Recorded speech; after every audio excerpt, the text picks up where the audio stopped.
సాక్షి డిబేట్లో కొమ్మినేని శ్రీనివాసు, కృష్ణరాజు అమరావతి రైతుల గురించి మాట్లాడిన నీచమైన మాటలను ఖండిస్తూ మీ ముందుకు వచ్చానని తెలియజేస్తున్నాను. మరి మీరెలా వైసీపీ కండువా కప్పించు ఉన్నారమ్మా అని మీరు నన్ను అడగవచ్చు.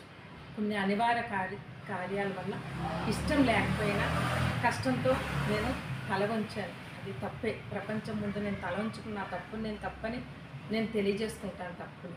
కానీ తప్పుకు ఇంకొక తప్పు నేను ఏనాడు చేయలేదు. నేను ఆ పార్టీలో తిరగలేదు. మా పార్టీ ఏ నాయకుల్ని పన్నెత్తి మాట అనలేదు. మా అధినాయకుల్ని ఏనాడు నేను కించపరచలేదు. మా పార్టీ గురించి అగౌరవంగా మాట్లాడలేదు. కాబట్టి ఈరోజు ధైర్యంగా మీ ముందుకు వచ్చి మాట్లాడుతున్నాను. మరలా తెలుగుదేశం మహిళగా మీ ముందుకు వచ్చాను. ఎన్నో అవమానాలు, ఎన్నో బాధలు తెలుగుదేశంలో నేను వింటున్నప్పటి నుంచి నేను గమనిస్తున్నది. ఏంటి మీ నికృష్టపు చేష్టలు, నికృష్టపు మాటలు అర్థం కావడం లేదు. ఈరోజు ఇక ముందు రాదు, ఇంతకు ముందు లేదు. ఇంత దౌర్భాగ్యమైన ప్రతిపక్షం. చంద్రబాబు నాయుడిని జైల్లో పెట్టి మీరు ఆనందించారు. భువనేశ్వరి మాతను నోటుకొచ్చినట్టు మాట్లాడారు. ప్రతి ఒక్కరిని కించపరిచారు. ఇంకా అవి కూడా సరిపోయినట్టు ఈరోజు అమరావతి రైతు తెలుగమ్మల్ని, వాళ్ళంతా కూడా రైతు తల్లిల్ని ఈరోజు మీరు అనేక అవమానాలు ఇంతకుముందు గురి చేసినప్పటికీ కూడా ఆ నానాటికి కూడా మీరు నికృష్టపు మాటలు ఎక్కువైపోతున్నాయి. బహుశా తెలుగుదేశం చేస్తున్న అభివృద్ధి కార్యక్రమాలను చూడలేక, గౌరవలేక నోటికి ఏదొస్తే అది మాట్లాడుతున్నారు. మీరు జర్నలిస్టులా, మీరు డిబేట్లో ఉంటారా? మీరు మాట్లాడే మాటలు వేసిలని అంటారా? అనడానికి కూడా మాకు నోటు రావడం లేదు. ఎందుకంటే అటువంటి సాంప్రదాయమైన కట్టుబాట్లు కలిగిన గౌరవప్రదమైన తెలుగుదేశం పార్టీలో మా అధినాయకుడు అటువంటి సంస్కృతి నేర్పారు. కాబట్టి మేము అటువంటి మాటలు మాట్లాడలేకపోతున్నాం. మీరు అన్న పదం కూడా మేము ఉచ్చరించలేకపోతున్నాం. కానీ మీరు అన్నం తింటున్నారా, గడ్డి తింటున్నారా అని ఈరోజు నేను అడుగుతున్నాను.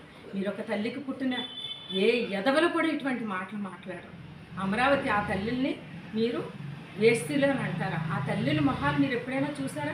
మీకెలా తెలుస్తుంది? పచ్చకామరిలో వాళ్ళకి ఊరంతా పచ్చగానే కనిపిస్తుందని మీకు అనేక రకాల నికృష్టపు బుద్ధులు మీలో పెట్టుకుని ఎదుటి వాళ్ళని వేసిలు అంటున్నారంటే మీ అటువంటి నికృష్టమైన బుద్ధులని, మీ అటువంటి దరిద్రపు ఆలోచనలని మీ మాటల వల్ల, మీ సంస్కృతి వల్ల తెలుస్తుంది. మీరు అటువంటి సంస్కృతికి చెందిన వ్యక్తులని. ఈరోజు తెలుగు రాష్ట్ర ప్రజానీకం అంతా కూడా 11 స్థానాలు ఇచ్చి మిమ్మల్ని మూల కూర్చోబెట్టారు. మీకు అది సరిపోయినట్టుంది. ఇక ముందు జరగబోయే రోజుల్లో ఒక్క స్థానం కూడా లేకుండా చీకట్లో కూర్చుని అఘోరామాన్ని ఏడ్చే రోజులు మీకు వస్తాయని ఈరోజు తెలుగు మహిళగా నేను తెలియజేసుకుంటూ, చివరిగా మీకు నేను తెలియజేసేది, ఈరోజు మీరు మీ తల్లిని కూడా అమ్మ అని పిలవకండి. మీ అక్క చెల్లెళ్ళని కూడా అక్క చెల్లి అని పిలవకండి. మీ సొంత బిడ్డల దగ్గర కూడా మీరు దరికెళ్ళి చెయ్యకండి. మీకు దీనికంటా నికృష్టమైన శిక్ష ఇంకొకటి వేరొకటి లేదు. మీరు చీకట్లో పడాలో లక్ష్మణాన్ని ఏడవలసిన రోజులే మీకు దగ్గర పడ్డాయని మీకు తెలియజేసుకుంటూ, మీకు ఏమాత్రం జ్ఞానం ఉన్నా, మీకు చీము రక్తం ప్రవహిస్తున్న మనుషులుగా మీరు ఉండకూడదు అని అనుకుంటే కనుక ఈరోజు భువనేశ్వరి మాత పాదాలు కడగండి. చంద్రబాబు నాయుడు గారు పాదాలు పట్టుకోండి. ప్రతి అమరావతి తెలుగు మహిళ పాదాలు పట్టుకుని దండం పెట్టండి. అంతేగాని మీకు మాట్లాడాలని అనుకుంటే వెళ్ళి జగన్మోహన్ రెడ్డి గారి దర్బార్ దగ్గర మాట్లాడండి.